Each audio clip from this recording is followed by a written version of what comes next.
Hello, everyone, and welcome to the Edelweiss Management Conference. Today is the third and the last day of the conference, and trust me, all these 3 days have been very overwhelming. This is the last day of the session. I thank you for being part of this flagship Edelweiss Emerging in Ideas Conference. It's my pleasure to be the host today for the session. 2020 has been a crazy year for all of us. We have seen the ways to different working styles, thinking, learning, everything differently. Today is our session. We are going to hear great insights on the insurance sector by our very own Mr. Bhargav Dasgupta. Although Mr. Dasgupta does not need any introduction, he is a veteran in the industry. Mr. Dasgupta is the MD and the CEO at ICICI Lombard General Insurance Company. Since he took over the role in 2009, the company has strengthened its position as the country's largest private non-life insurance firm, consistently delivering long-term value to its stakeholders. ICICI Lombard is also the first non-life insurer to be listed on the Stock Exchange of India.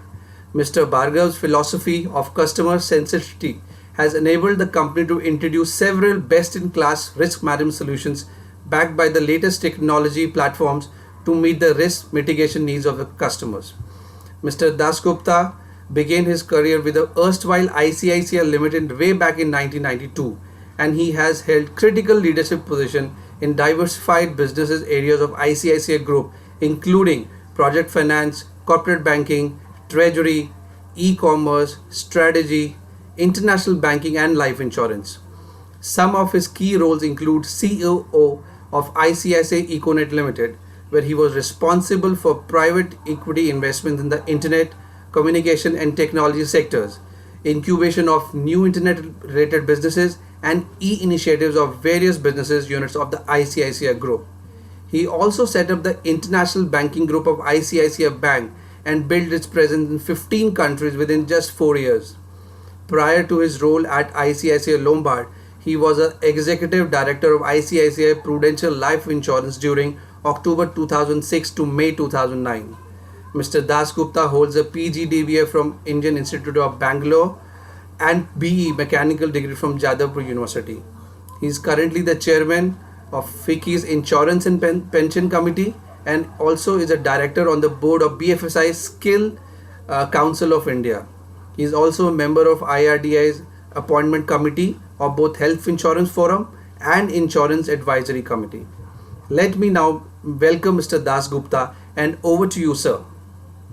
Thank you, Sandeep, and let me thank Edelweiss for giving me this opportunity to talk to all your investors. As you rightly said, this has been a crazy year. I mean, who would have ever imagined that we would be sitting in our, in our rooms, in our homes, or in our offices, and talking digitally to so many people at the same time. So it's really been quite a remarkable experience for all of us. So while that's true, there are certain things that still remain the same, right? In terms of certain businesses that become very, very critical for all of us.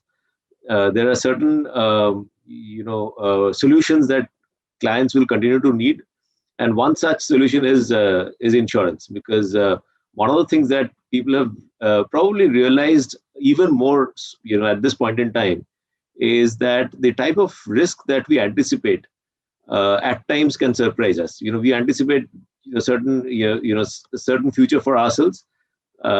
Things happen which we would have never imagined, and it is always a safer approach to think about protecting yourself from eventualities that you hope that doesn't happen to you, but unfortunate reality of life is that they happen. So one of the things that has happened in this through this experience, through this journey, has been the fact that people have begun to appreciate the need for insurance even more. So let me do one thing, which is I'll just take all of you through the journey of general insurance in India from the time that it opened up, and how things have shaped over the last few years, what's happening today, and what we are doing as a company to basically take advantage of the opportunity that we see in this space. So let me start with a few slides on the industry overview. If you could go to the next slide. So this is just a bit of a snapshot of where we stand in India in terms of the opportunity of general insurance. And before I go into numbers, I just want to explain a couple of things to the audience here in terms of the peculiarities of this business, which in a sense drives the industry structure. So one of the uniqueness about the Indian general insurance market is that globally health is usually a part of life. In India, most of the health insurance is under the GI bucket. Traditionally, we have been dominating the health insurance space, we including the standalone health companies. The second is, unlike some of the Western markets or most of the other markets, India by statute is a cash before cover market. What I mean by cash before cover is before a risk initiates, the money has to be in the bank account, in the account of the insurance company, which actually addresses one risk for us, which is the receivable risk or credit risk from policyholders. The sole exception is government policies, where government, of course, has a right to give you policy premium later. But other than that, all other segments is cash before cover. And the last, and this is the most important part that is a bit unique and at times difficult to understand, is that while conceptually general insurance is a short-term policy, which is policies are usually 1 year or 2 years, the tail, as we call it, as in the time period over which a claim is paid, could be very long. So let's just to give you an example that, if you look at motor insurance is a annual policy mostly. Recently Supreme Court has allowed, or asked for long-term policies, but traditionally it has been a single year policy. But the third party liability claim happens after a long period of time. Because there was in the past no time limit for these claims, and it would go through the court process thereafter. So it would take about 5-6 years on an average, for claims to get paid. Now, one of the unique things about the accounting policies in general insurance in India is that when you provide for a reserve for some of these claims that will come on an average, let's say 5-6 years later, you account for it after factoring in inflation. Just to explain this, if you look at a claim that happens today, which let's say you hit someone on the road and the claimant would deserve to get 100,000 rupees, 5 or 6 years later, assuming the claim inflation is, let's say, 10-12%, that 100,000 rupees will become 200,000 rupees. 6 years later, at 12% compounding, it will become 200,000 rupees. Now, you would assume that you could do a time value correction, do a discounting at risk-free rate, and hold, let's say, 140,000 reserve, because that's what you'll need to pay. If you look at the interest earned on that, you'll need to use that money to pay a 2 lakh claim after 5-6 years. Unfortunately, in India, that is not the accounting system. The accounting norm here is that you have to reserve the whole 200,000 rupees. What that does is that actually, in a sense, depresses the profitability of a company at this point in time, depresses the book value, but it also creates a very large investment float. So if you look at the total investment assets to the net worth of Indian companies compared to the global averages, it is much higher. And in India, with the investment float, and if you manage the investment book well, you can make a reasonable return on equity on the business. So that's a bit of a background on how this industry works. This accounting norm is a bit unusual. People don't understand it at times. So just to explain the model to most of your audience. The other point that I wanted to make is, if you can go back to the previous slide for a second, Akshada. Yeah. So if you look at the penetration number, so every industry in India is underpenetrated. So this story is probably common for every industry. But what is interesting is, if you look at the per capita premium in India and compare that not with the West. If you look at the numbers, US is $5,580 per capita. I'm not comparing with that. But if you look at China, the China number is more than 10 times India number. So while, like every other industry, this is hugely underpenetrated, this industry is probably even more underpenetrated compared to some of the other Indian industries.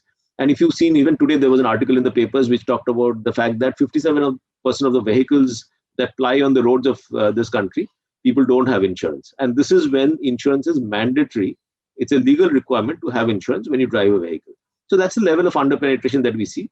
Like everything else, it is less than the global average, but compared to most other sectors, and particularly financial sector, it is significantly under penetrated even compared to the BRICS countries, and in this example that I gave, compared to China. The next slide, please. Now, just to give you another background, a snapshot about this industry. This industry was opened up in the year 2000, 2001, and for about the next 7-8 years, roughly about 10-11 companies came into the picture. We were one of them who started in 2001. But for the next 7-8 years, till 2008, most of the pricing was controlled. It was tariff pricing. Tariffs were set by a tariff advisory committee under the aegis of the regulator, and the prices were set by the committee. And during that period, the industry grew at roughly about 17% compounding. Pricing was reasonably good, and for most of the private sector companies that were playing, that came in at that point in time, the industry focused on getting a larger share of the market. And what happened was, in those 8 years, the private sector garnered about 37% of the market. Now, again, this is unique. If you look at most other financial services, it is unlikely that you will see a sector where in 8 years since entry, private sector gained 37% market share. It didn't happen in banking or life insurance or most of the other sectors. In general insurance, that was the rapidity with which the private sector garnered market share. From 2008 onwards, things changed. Things changed because 2008 was a year of de-tarification. Globally, that was a year of GFC, which we all know. But for our industry, there were two huge, in a sense, tectonic shifts. One was the GFC that happened globally, but for our industry, pricing was de-tariffed. And for most segments, prices dropped by, very, very sharply, by even 80-90% in certain segments like fire and property. And across board, prices, came down.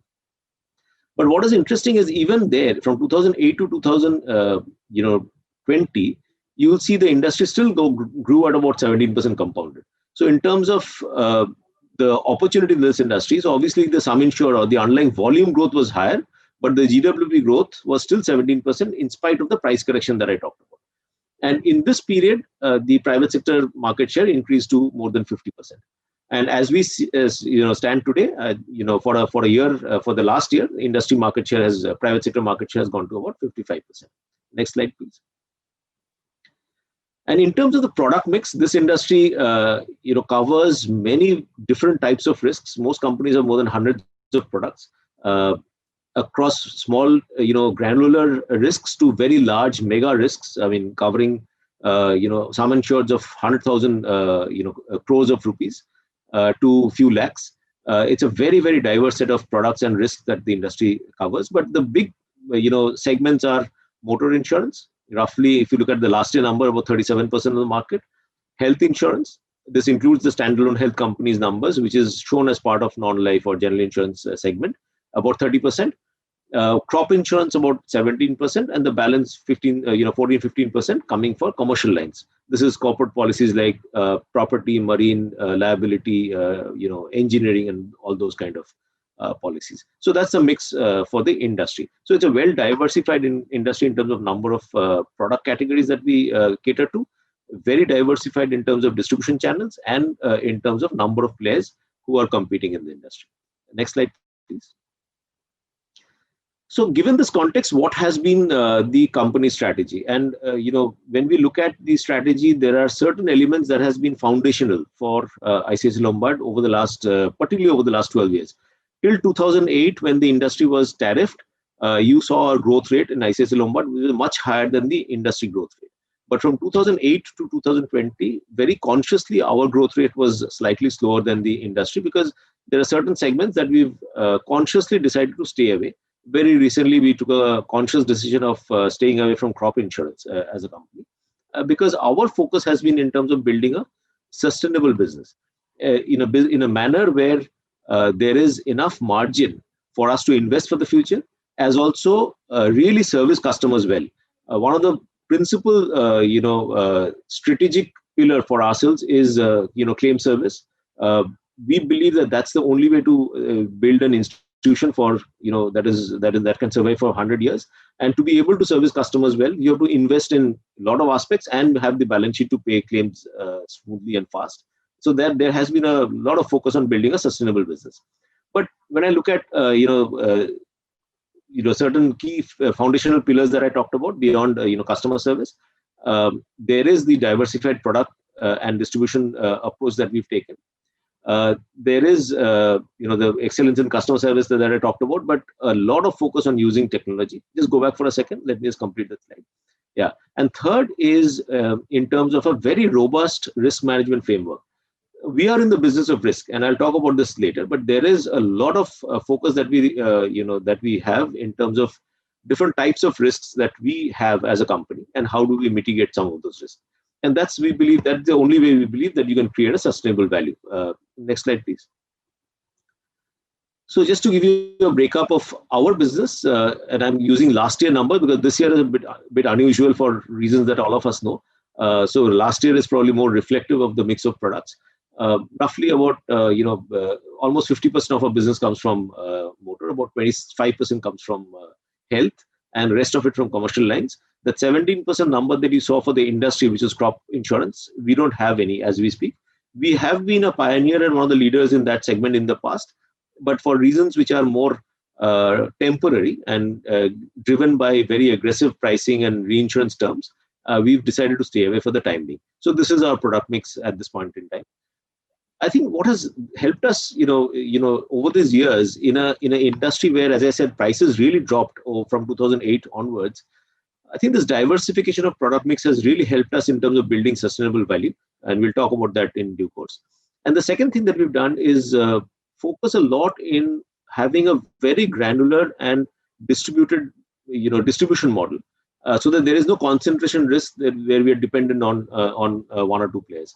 So if you look at some of our, biggest distribution partner, of course, ICICI Bank is, one of the biggest distribution partner for us, given that they are our parent and they distribute only ICICI Lombard policies. But even then, for us, they contribute about 6-7% of our business, roughly on an average year. It would go up and down different times, but roughly about 6-7%. Next slide, please. In terms of customer service and technology, just move on. So this has been a big thrust area for us as a company. When we think about customer service and digitization, the thought process is not just to sell policies online, which of course we do. We were the pioneers of in the GI space, where we started selling policies online back in 2004-05. And over the years, we've kind of invested in that segment very, very in a very focused manner. But the approach to digitization and convenience and service is across everything that we do as an organization. Starting from policy issuance, last year we sold about close to 27 million policies. 97.5% of those policies, as we speak, we don't see paper inside the organization. It gets sold on electronic platforms of our partners, or our own digital platforms, or customer initiated on their own. When it comes to claims services, again, a lot of focus on digitization. And DIY solution. So one of the things that we launched back in 2012 was a tab-based survey for motor insurance, and 3 years back we launched what is, in a sense, at that point in time, one of the first in the country, where servicing was done through a video inspection, where the video was streamed live into our claims hubs, and our claims service staff would control the survey process real time, but without any inconvenience to the garage or to the customer, approve the survey virtually. And obviously it gives a lot of convenience to our customers and the garages, but it also saves us in terms of cost and gives us productivity benefit. And just to share some of the numbers, before the pandemic lockdown that we've gone through, our number was roughly about 25% of the policies or claims that we service would go through that. Today, as we speak, as on 30th September, that number has gone to 63%. So one of the changes that has been driven by this lockdown has been the acceleration of the digital journey that we had anyway embarked upon. As we speak today, there is a huge focus on the next generation solutions. We've been on the cloud for a long time as a company. From 2014-15, certain parts of our tech stack has been on the cloud, but we've kind of taken a call some time back that we've completely migrated to cloud, and that cloud for everything that we have. So that's a journey that we are going through. We believe that will give us a lot of agility, lot of resilience, and lot of elasticity, which will help us in not only keeping our cost under control, but also giving us the agility and elasticity that I talked about, and will help us becoming much more nimble. there is a lot of work that we use, having keeping the advantage of data that we have in mind, using some of the data of the past in launching AI driven solutions on the claim side. So for example, using our app, you can do a break-in inspection where the image-based AI process will take over. There won't be a physical survey, and the AI will identify whether there's a damage or not, and we will allow the policy to go through if there are no damages. And similarly, we have trained it to even evaluate the damage loss, and we are getting our claim service managers to use some of those solutions. So these are things that have been a big focus area for us. So when we think about digitization, it is across the entire gamut of the company, from customer policy sourcing, customer service, claim service, to internal organization processes.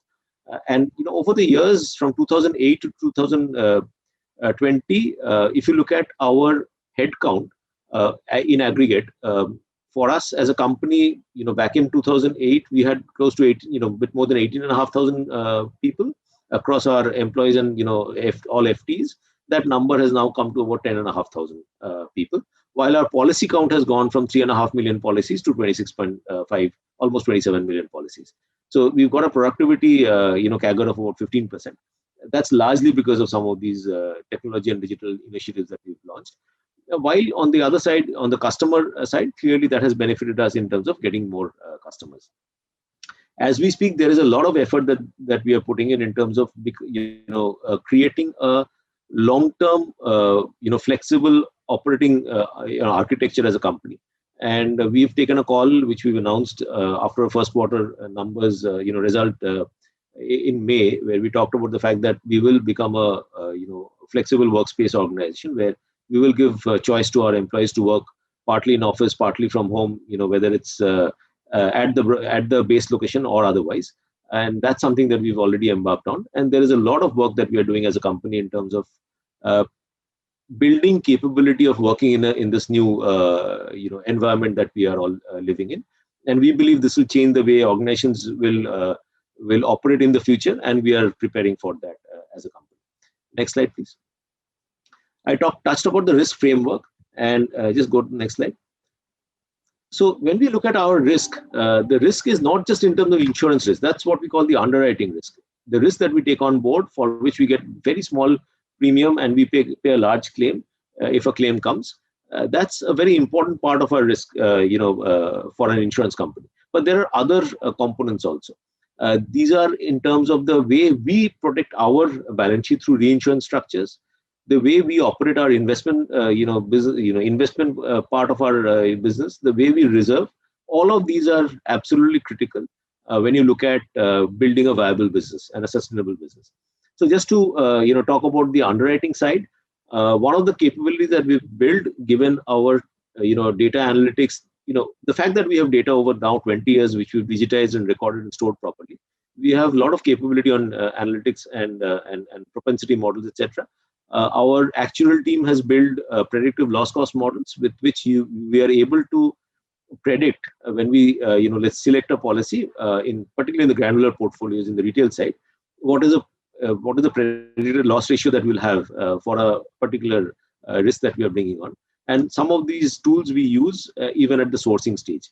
The other thing that happens in insurance is that catastrophic risks are something that none of us can kind of predict or control. And when a cat happens, it comes and hits all the insurance company. The underwriting quality of that individual asset may be very good, but if a cat happens and there's a big flood in Bombay, everyone suffers.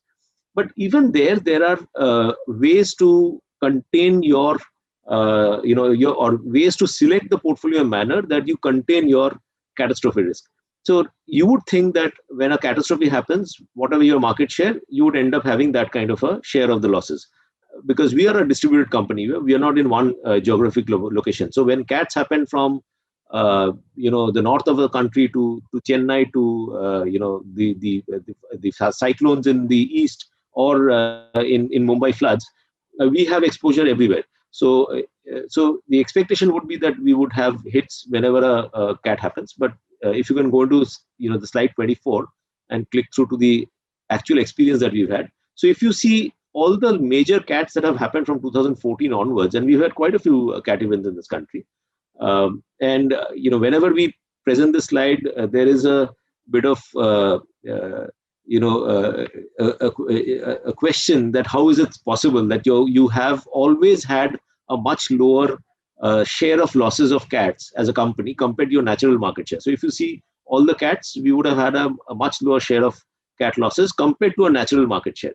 Now you could be lucky in one cat event, but you cannot have the same experience across multiple cats across multiple locations. Now we are able to do this because even on the cat side, we've been able to model certain cat risks. Even at the selection stage, we factor some of these in so that we are able to create a portfolio which is a bit more resilient than what you would expect. Let's just go back to the previous slide, please. No, back to the previous slide. Yeah, thank you. So that's the underwriting risk. The second is reinsurance. Exactly as our customers buy protection from us when we sell an insurance policy, we also protect our balance sheet using reinsurance structures, and that is a very important element of risk management from us, because the quality of reinsurer and the extent of reinsurance that you buy, it may be expensive to go with better quality reinsurers and buy a large amount of reinsurance, but we do that because it just protects the volatility of our balance sheet. The third area is the investment side, and one of the things that we do is, most of our investments is largely in bonds, corporate bonds, and roughly about 50% is in corporate bonds, about 30-35% is in government securities, and about 11-12% in equities. But what we do is, when we select the corporate bond segment, there is a lot of diligence that we do in terms of selecting the right exposures. We usually invest in AAA and AA plus. And over the years, we've had a tremendous experience where we've not had a single corporate bond ever defaulting. And not even, forget default, they've not even had a case where we've had delayed interest payment. Even in the last credit cycle of the last 3 years, some of the AAA names, we never had any exposure to any of them. So this is something that also demonstrates our focus on risk management. And lastly, if you look at reserving, this is one of the key aspects of a company's resilience and strength, the balance sheet strength. And we, and globally, if you see, good companies always reserve in a manner that gives them a balance sheet strength for the future. And one of the best practices is to disclose the reserve triangles. We were the first company back in 2015-16 annual report. We started disclosing the reserve triangles much before even our IPO. And we were the only company for a long time. Last year, a couple of other companies have started disclosing. I'm not getting into the details of how the reserving works. I'm happy to take a question on that. But this is something that is very, very important. And as I said, we've always believed in transparency and quality of reserving. Let's just go to the next slide. So what does it do in terms of creating value? So this is just a snapshot of what it has done.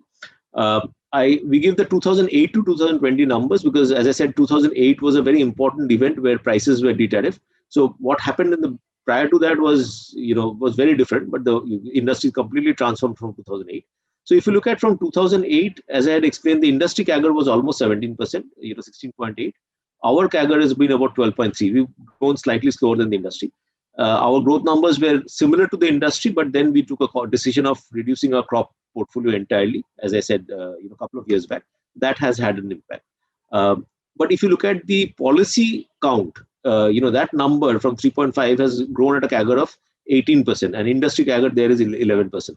It tells you that we focus on more granularization of our business, more focus on retail and SME segments, while the wholesale piece has also grown, but that has grown at a faster pace.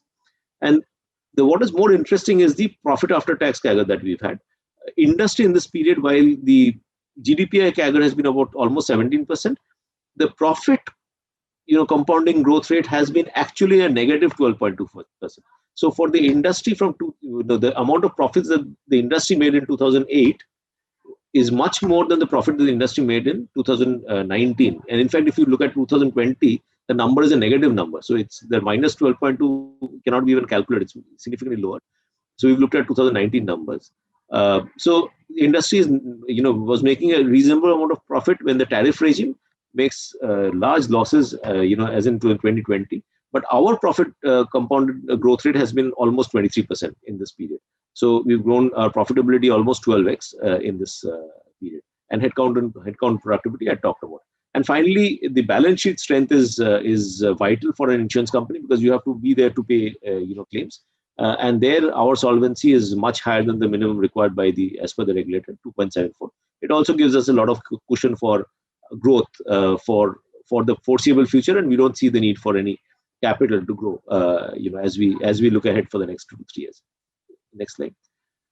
And this is in terms of the investment book. That's also grown at a CAGR of 22%, much more than our top line growth. Tells you that the quality of profit, sustainability and the profitability of the business has been much better. Over the years, if you look at the investment return that we've had, again, over this 12 years, it's compounded at about, it's returned a 10% return on investment. Within that, the equity book has returned about 15.9%. Next slide. So we've got a couple of slides on ESG. I won't spend too much of time so that we have enough time for Q&A. I'm conscious that we have 30 minutes. Just go forward, Akshata. I think, on environment, obviously we are an industry which doesn't really pollute, but there is a lot of work that we are still doing in terms of the digitization and recycling, reducing, and reusing to reduce the footprint. Next slide. On the social, there is a lot of effort that we do, and we take a lot of pride in. Even before the companies that came in, where 2% of our profit has to be allocated to CSR, as a company we were allocating 1%, not 2%, but 1% to CSR. This has been a principle that all ICICI Group companies have had for a long time. And some of the initiatives that we have, right to safety or caring hands, where employees also volunteer as part of this, is something that is very close to our heart. And and both these initiatives in different years have been featured in the Guinness Book of World Records. So this is something that we take very, very seriously. Next slide, please. Governance, as I said, clearly transparency, disclosure, and the quality of governance is key. I mentioned the disclosure standards on reserving. Even otherwise, there is a lot of relative disclosure that we give relative to the industry. And as a listed company, as one of the few listed companies, the only private sector listed company, we are anyway disclosing a lot more. But even apart from transparency, there's a lot of focus on governance, across, the way the board, manages the business, the business and the code of conduct, and the way the business is managed internally. So with that, I'll, hand over to Sandeep for any questions that any one of you may have. Thank you. Thanks a lot for this lovely presentation, sir. And you have touched upon a lot of things that we actually wanted to ask you, but still we have a lot of questions for you. So I'll just start with, see, in the terms of overall industry, how do you see the adoption of technology to improve processes and efficiencies? Insurer tech is a buzzword globally, but wanted to know about your thoughts, how it will be in India. And we know, sir, ICICI, be it Lombard, or it be it Pru, or be it ICICI Bank, we have been pioneers in technology. So just wanted to have your thoughts on this in terms of insurance. Yeah, Sandeep. So, one way of looking at this is that if you are not investing in technology, you will not survive, right? Right. Now, within these various parts of financial services, the GI business is even more tighter when it comes to margins. So I'll give you a small example. So one of the biggest segments of our motor business is two-wheeler insurance, right? Now, a two-wheeler insurance, when you buy a new two-wheeler, you get a policy at the dealership. So that's relatively easy, right? So it's a kind of aggregated one spot. But look at the renewals. How do you? And by the way, when you renew an annual policy, traditionally, when it was a comprehensive annual policy, it was be 900,000 rupees. And you end up claim ratio of 65-70%. So how do you make do with a 300 rupee margin on a 1,000 rupee policy, where you have distribution cost, you have to pay commission to your distributor, etc. How do you make it work? I mean, so some of the things that we've had to do in this industry has been a lot more focus on technology to keep cost under control, right? That's table stakes. But in terms of the way ahead, and the way we have approached this business is, as I said, we have to think about technology at every element of the business. And today, there are things that are possible which we couldn't dream about, let's say, 7, 8, 9 years back. Particularly in terms of the ability to use data to your advantage. So one is the entire automation and cost side of it. I mean, that has elements of convenience, etc., which is all good for everyone.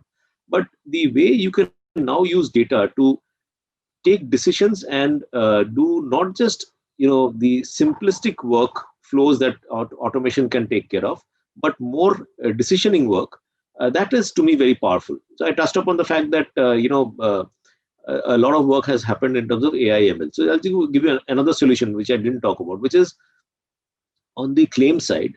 When a hospitalization happens, you go to a hospital. The hospital takes authorization from the insurance company. Now, traditionally, the way it would happen was, some papers would be faxed, some doctor would go through it and give the authorization. You're waiting for an hour. Today, we've kind of completely, automated the process for one part of our business, particular group health policies, where even if you send a fax, if you send it, we we scan it through an, OCR, ICR reading solution. It is read, converted, and digitized, and then a deep learning engine kind of looks at the case and decides whether this can be authorized or not. Happens in within a minute without a doctor's intervention. So these are things that are possible today, which wasn't possible in the past. We do medical underwriting. So you call up a customer and take down, have some questions, etc. So we've again launched a robocalling NLP solution, which talks to the customer. As the customer responds, the text is the speech is converted into text. The text is read by the engine, and again the decision to underwrite is taken. If the decision is that this needs additional intervention by a doctor, that automatically goes to a doctor. So these things are vital, and honestly speaking, as in our industry, this is the way forward. Last point on InsurTech, one of the things that we've done in ICICI Lombard is we've had an accelerator program for now 4 or 5 years now, if I recollect, about around 4 odd years. We call it Nova, where we work with startups in this space. Could be risk tech, could be InsurTech, could be legal tech, could be anything that is relevant for us.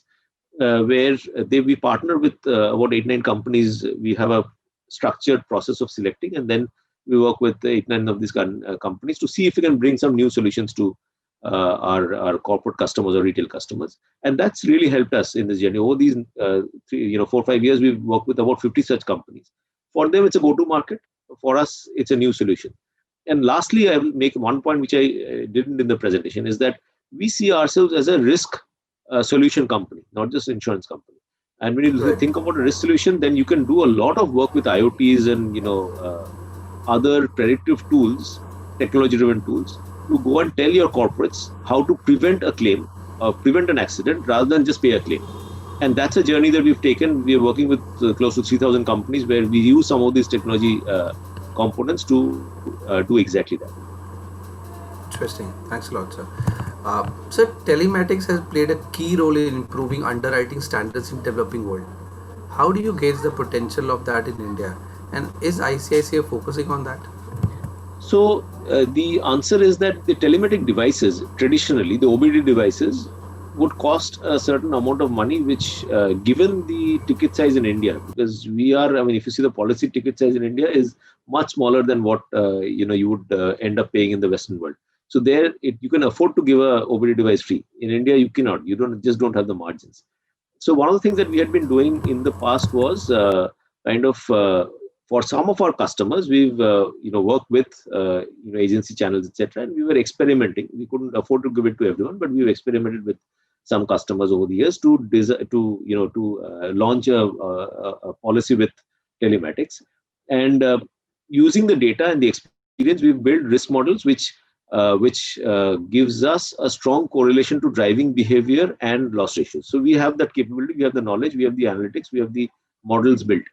Very recently, IRDA has allowed under sandbox us to launch a telematic product where you can price for these the extra cost of the OBD device, etc. So we launched that, and in a sandbox model, we are allowed to write up to a certain volume, after which we have to kind of wait for the final approval thereafter. So we've done that sandbox launch. It's worked well. And we are now awaiting final approval if the authority wants to allow it to consider it. But our sense is that telematics is not just limited to motor insurance. One of the things that we've done on telematics is marine insurance. And we've done a lot of work with GPS tracking to prevent hijacking, to control losses, to avoid damage to refrigerated cargo, not only inland transit, but across the seas. So those are things that are possible in telematics beyond just the traditional approach of motor insurance. Very nice, very nice. Thank you. So which pockets in the domestic market you see are still untapped and could be huge potential for insurance? Could this be health insurance or something else? And I'll just give you a classic example. Way back, let's say 15, 18 years back, I also was of the view that why insurance is required. And people in India have this issue, because if you see, there was a big campaign being run by some other company, although on the life insurance side, come insurance ki bimari. And I think that is the problem that India has right now. And people think, why should I have insurance? So can you throw some light on the products which can be the bigger segment in insurance going forward?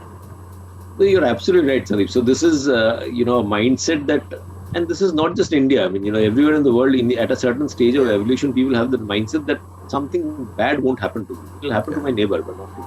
Yeah. But the fact is, you are his neighbor, right? So it can also happen to you. Right, but if you see,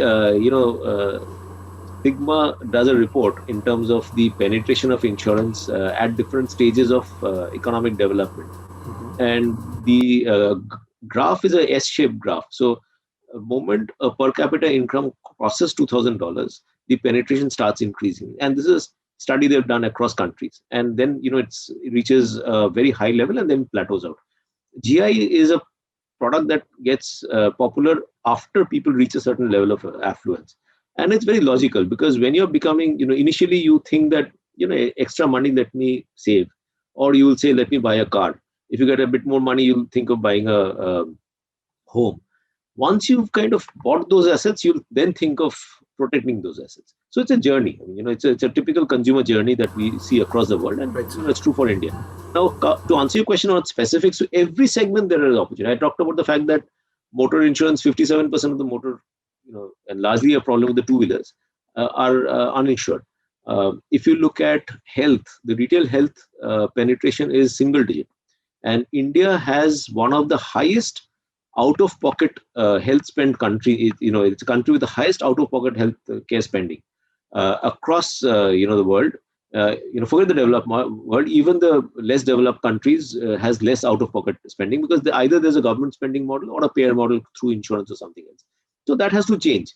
Look at SME. I mean, there's no concrete data, but anecdotally, what we believe is 5% of the SMEs have some insurance. There is that 95% to reach out to.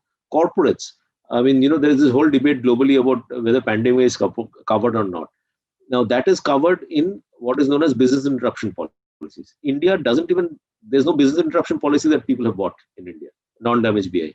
So there is a lot of, this debate hasn't even come up in India. So there is a lot of opportunity that we see across categories. And, as I said, when you look at per capita premium compared to China, we are 1/10. I had that question also later. Yes, we have nothing. In fact, if you ask people don't insure their houses also. I think that number will be even far, far lower, because less than 1%. Yeah, because people don't think that it's required. Because if you go and take a loan also, you argue with those officers, why do I need to insure this thing? As such, I'm paying you so much in loan. So that's... So one of the visits to a branch, the branch manager told me that I am a big believer. I sell this policy because I benefited. I was myself not thinking of taking this policy. Then something happened to me. All my losses were paid off. I now understand the value of this policy. So people, I mean, it's a journey, right? I mean, health insurance 7-8 years back was not a pull product. Today it's become a pull product. Yeah. And I think post-COVID, it will become even bigger, and it would have already become bigger. Exactly. Because people are now afraid, and kind of investment they have to do, or the spending they have to do for this hospitalization. Exactly. Yeah, very, very, very right.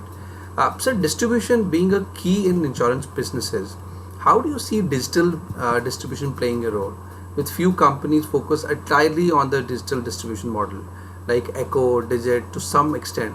Do you see any changes or disruption in this? I don't want to talk about other players, but I don't think both players are completely digital. I think Echo does try to be completely digital, but the way we see it is that, and this is based on a lot of research at customer level. We believe that you have to be, at this point in time in the Indian context, you have to be present wherever the customer wants you to be. So you have to be multi-channel. Equally, because we find that pure ROPO transactions, research online and purchase online, is a very small percentage even now. There is a lot of channel hops that customers do. They will maybe research online but still talk to an agent or call up the call center, or maybe go to a bank branch. So there is a lot of channel migration that happens before a customer makes up his or her mind to buy. The second aspect is that even if you are not completely selling online, you have to ensure that the physical part is also completely digitized. So even if you're selling through an agent, the rest of the process has to be completely digitized, because for the customer, then the convenience, and for us, the cost, etc., all become an advantage. And that's why I talked about the fact that 97.5% of our policies, we don't see paper. So be where the customer is. And for different product categories, there are many different reasons why customers prefer non-digital channel. There is a lot of reason. I'm not going to the specifics, but there is a lot of demand for agency. There is a lot of demand for dealership source policies. There will be bancassurance for a long time to come. So those channels will remain very, very important. But you have to ensure that you are a more hybrid, digital channel where the customer interaction may be physical or maybe a video based in today's world, but the rest of the process. Right. So with the evolving landscape, the role of players and regulators go hand in hand. We know that, and you talked about it also. Where do you think the regulator can support the domestic industry, and also regulatory approval for sandbox are enough? Can you just throw some light on that, because both the aspects you discussed during your presentation? Yeah, so of course, I mean, any sector, there has to be a facilitative environment for it to do well. Honestly speaking, I think if you look at the approach that IRDA has taken, I mean, IRDA is one regulator which has a D in the acronym, right? It's a developmental role as well. And honestly speaking, our experience is that IRDA's focus has also very, very clearly been on that angle in terms of developing the industry, because all of us understand, and the regulator also understands, that this is a very, very important product for customers' sustainability. I mean, it's not good enough to create wealth, but you have to protect it as well. So they understand the importance of this product, and they also understand that there is huge underpenetration. So even our conversation, there is always a talk about how do we ensure the market grows. And if you see some of the approaches that they've taken, one is policyholder protection. There is a huge focus on policyholder protection, which is absolutely correct. Because we have to ensure that we are providing a experience which creates a positive, experience for customers. That's the only way to grow. Secondly, in terms of experimentation, so Sandbox has been quite, a very, very path-breaking attempt, but it's an experiment. It has to now scale up. I mean, that we have to see whether the regulator takes the call to scale up. But our sense is their approach is to allow innovation. Distribution, I think they've been very, very keen to expand distribution of all sorts. I mean, and we've seen over the last 4-5 years, they've added different types of channels. And whenever we speak to them, they talk about newer channels. So our sense, look, you can always say that they could do more. That will always be true for us also. We could also do more. But I think on balance, they play a very supportive role while keeping the policyholder protection in. Yeah, which is there. We can see that. And in fact, when we talk to our investors, there are few sectors which say these sectors are actually for next 10 years. So it's both life and non-life. I mean, these are sectors which will be growing there for next 10, 15 years. I don't know what will the pace. It can be 12%, 15%. But the trajectory is on the upside. That's for sure. Absolutely. And that's why I showed the numbers, Sandeep, that if you see 2008 to 2020, we didn't have a great time, because very, very, very, very difficult environment for the industry, particularly till 2018. But even then, we grew out of almost again at about 7 years. Yes. So I have a question on that, which I'll talk about later. Just on the IRDA side only, IRDA has been introducing standardized insurance policy across segments. How will this impact the industry generally and ICICI Lombard in specifics? So the approach that they have taken is that in certain categories where penetration is low, um, the feeling that they have is that if you have too many complexities and too many varieties, the relatively less sophisticated customer may get confused. There could be issues with understanding and hence dispute at the time of claim. I think that is a principle. I mean, they've not articulated the, in that Right. sense, but I think that is a principle. I think that's a very sound principle. And personally, we as a company were very supportive of, let's say, the Arogya Sanjeevani health policy that they asked all of us to launch, and they've left pricing to us, Okay. and that's how it should be. The terms and conditions are standard. The pricing is left to us. So, in a sense, it could be a standard product that everyone understands because the same product is there from all companies. Right. It's almost like motor insurance where everyone understands what motor OD Right. is. Right. Similarly, on the health side, so there is no difference between room rent capping there or deductible here or 3-year, 4-year, 2-year PED here. So all those complexities are out. Standard product, now you go and sell. The approach that we've taken is we also segmented our customer, target customer TG, Right. and we've kind of decided where to sell what. I think some of the newer markets and maybe some of the maybe not as sophisticated customers will want to sell the basic products.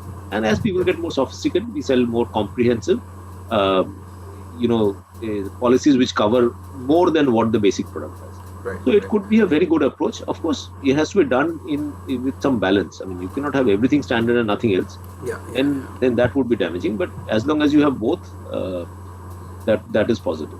Sure, sure, sure. Next question I have on the claim side. Uh, how has the claim experience in the newer segments evolved over time? I'm asking this question from the context that in life insurance specifically, we saw increase in rates by reinsurance due to evolving claim experience in the term area. So, can you just talk about this in terms of non-life? So in non-life, certain segments where we have seen the industry bleed, as I talked about the fact that from 2008 in, let's say, fire, rates Yeah. dropped by 90% within a couple of years and stayed there. Right. Now, 90% reduction in price obviously it's not Yeah. possible to keep it Yes. viable Yes. at that level. Now, we as a company have been doing a lot of work in terms of risk selection, underwriting, as I talked about from the cat risk, as Mhm. also risk management through some of those technology tools that I talked about. Yep. But in aggregate for the market, it was a problem, and that's why reinsurers stepped in and said that we cannot sustain it. At these prices have to go up. So last 2 years, fire rates have gone up for that reason. But when fire rate goes up, unlike the I don't know how it impacts the life companies as much, but for us it has been a positive because the market rate has gone up because of that. It's not as if our cost has gone up, and because the way it happens is that we have what are known as proportional treaties. Proportional treaties are where the premium and the claims are shared in proportion with the reinsurer. So if the rate goes up, our proportion, which we retain, also the rate goes up, right? If we look at pure, risk protection from our perspective, which is non-proportional treaties, there if the rate goes up, it is a cost to us. Then we have to increase prices, then we can sustain it. But on proportional treaties, when the prices go up, it goes up for both. So that way, the fire rate increase has benefit to us. Okay, okay. And just on the fraudulent side, how is the scenario related fraudulent claims in the industry? Do we have or are we developing sufficient data and analytics capability to reduce the same in the industry overall? And specifically for ICICI Lombard, how we are doing it internally? Yeah, so this is a huge issue, right? Because it's not just a cost issue. I mean, there are multiple consequences of fraud. One is, of course, you as an insurance company lose money which you should not. But there are subsequent impacts. So if you lose money, what do? For the pool to be viable, you have to then increase prices for others. So effectively, the honest guy ends up paying a bit more than what he or she should have. So that's the real underlying problem, and there's a huge moral hazard issue thereafter. And lastly, for us, that also creates a bit of a challenge because when you look at a portfolio and a claim comes, you first check for fraud. So for a genuine customer, the service experience becomes poor. But if you do not check for fraud and you are ending up paying more fraudulent claims, the genuine customer will again be hurt because you'll have to increase prices. So it's a vicious cycle in a sense, fraud, and it affects the customer experience with with us as an insurance industry. So fraud is a very important aspect to focus on and control. Now, as an industry, we can do a lot more by being collaborative. Like a credit bureau in the banking side. Unfortunately, that's not happened. There's been a lot of dialogue and conversation. There's Yeah, been yeah, some yeah, attempt here and there, but we've not, as an industry, gone there. I'm sure we'll get there. We as a sure. company have been focusing on this back from 2005. We were the first company to set up a dedicated fraud. We believe we were the first company to set up a fraud control unit. In fact, a lot of the leadership of that segment has come from ICICI Lombard. And Yeah. today, over the years, we've built a lot of capability initially in terms of data analytics, strategy, etc. Now we have taken to the next level again using AI to predict or identify fraudulent claims even better. And this is an area that we are keeping on investing. Uh, to be a good company, you have to have strong fraud control capability. Otherwise, your pricing will go out of control. Uh, so I was just since we were talking about this data points, I had this question on the per capita spending, like Indian general insurance density vis-a-vis others, like we are at $45. China is way back 127, Thailand 198, and in fact Malaysia is even more. So we see a lot of potential actually in India, and that's why when we talk about there's a potential that we can grow for next 10 years, these data points actually make you say yes, we can do that. And I think just commenting on that, how has the product development at ICICI Lombard helped the company stay ahead? So we have seen that we are doing very well. We are doing better than most of the companies, and we know there are a lot of government companies. So how do you see this going forward? Because broadly we have seen the products are generally commoditized, so we need to have that edge in terms of products, and staying ahead in the industry need those kind of products. So how is ICICI coping up internally? No, so actually, the number is per capita. The insurance density for non-life is $19 for us in India and $201 for China. If you Okay, look at the okay, insurance aggregate, those numbers may be correct, but for non-life, okay. it's even more stark. Oh, interesting. So the point that you're making is absolutely valid, and we clearly see a big potential going ahead. So as I said, one of the differentiators that we've taken as a positioning is to really solve for risk needs of customers, particularly in the corporate side, and I think that has really helped us in terms of taking us to mostly across the industry maybe second or third position in most corporate line products. We are not number five in corporate lines. Most corporate line products we are number two or number three. uh, in certain categories like motor, we've become one or two again, Yeah. not by differentiating product, but simply because of the scale, the analytics, the cost advantage that we've built, the distribution reach that we've created, we are getting there. But there are certain areas where we still have to do a lot more work. I mean, for Hmm. example, health. I mean, clearly, we are not as big a player as we should be. And that's an area that we are investing. And there we are investing across different aspects of health to kind of differentiate the product and the service experience. And we hope some of these things will help us differentiate. One of the things that we've done, for example, in health is we launched about a year and a half back platform. It's an ecosystem approach with partners in the digital health tech side. So to provide, let's say, telehealth on a mobile app, Right, right. doctor consultation, diagnostics, and all of that, with wellness and all of those other stuff built in. So we are approaching it with a lot more customer-centric approach in mind, not just pure hospitalization care, but the entire continuum of care. So that's a differentiated approach that we are taking. We'll see how it scales up. It's early days. Interesting. So we have completed our 1 hour, and that's end. So I have just one final question on the underwriting, because that is one very critical portion of our business. Do you see in future that leading players in industry moving towards making reasonable underwriting profits, and what factors or segments would lead to such profitability? If you can throw some light on that. Yeah, so one of the issues that is why I explained right in the beginning is that if you look at our combined, the loss ratio has an inflation of claim that is baked in on a nominal basis. This is like in a banking environment, because people understand that is like predicting your NPAs and with a full hit you take upfront without any time value factorization.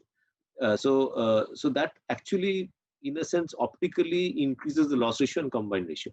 So if you look at our numbers, for example, with a investment to net worth of more than 4 times, that's a number that we saw in the presentation.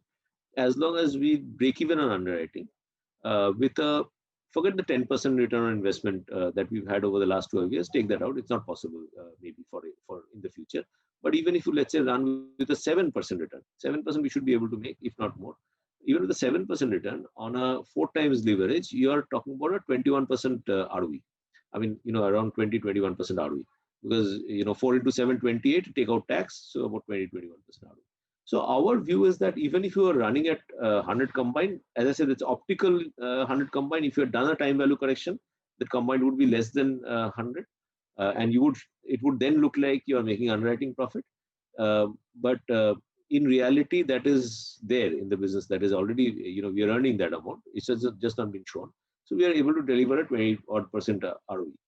Our view is that at the stage of evolution where the industry is, where there is a huge runway of growth, our approach is whenever we see margins, we want to invest. We want to invest in technology. We want to invest in online businesses. We want to invest in distribution. We want to add more sales force. We want to get into smaller towns. That's what we will do, because we believe there's a huge runway of growth and we should invest for the future. Yes, so we all believe that there's a huge potential, and given the kind of country we have and kind of awareness that will go on. So it's like FMCG or maybe 20-25 years back. So all the FMCG players wanted to come to India because they saw a lot of potential. I think we are there, and next 10-15 years these companies can be multi-baggers from here if we talk about stock market. It is just that I don't know the pace, but the trajectory for sure up.